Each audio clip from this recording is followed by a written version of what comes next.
Hey, this is Greg with Vehicle Response Training here with Jesse and Mike, and today we're going to do a demonstration deployment of the fire isolator fire blanket. A couple just quick notes. This is information that we want to be passing on to our local fire departments. Again, this is not something that we as the body shop realm are going to ask our employees to deploy. We don't have the proper PPE to do so. All right, let's get into it here.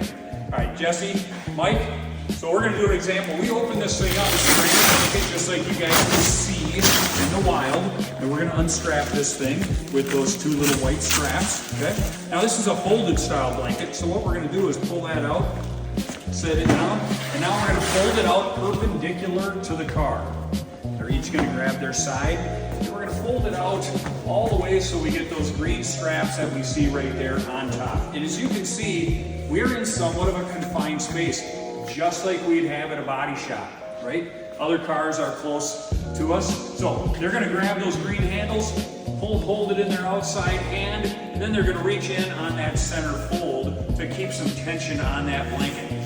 The green point is the midpoint of the car. So we're gonna walk that over to the B pillar on this vehicle and then just let it drop. Again, keep some tension and keep some distance away from that vehicle, right? The danger zones here. They're gonna walk back, grab whatever colored strap you have on top. Yellow. You got yellow? All right, we're gonna walk the yellow all the way to the back of the vehicle.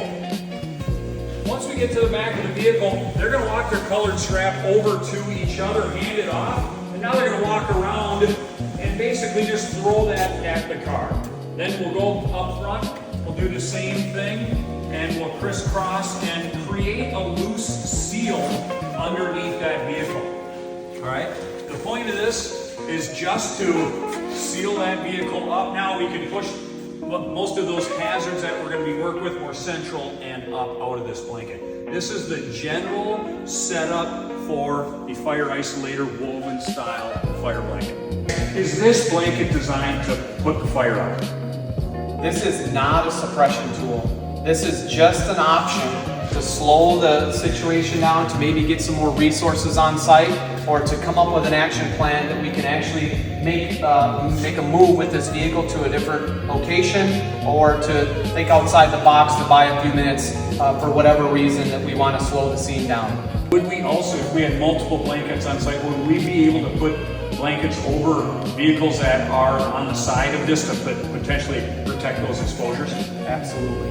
There's a lot of other options or reasons that we would deploy this blanket, but the main one is to slow the scene down, maybe for infrastructure, especially we're in a parking garage or a parking ramp or infrastructure where we want to slow the whole scene down so we can maybe hook onto this and move it to outside the structure, or if there's major loss from property there, or just to evacuate the structure, because these the impact with water is very minimal with most cases on these vehicles.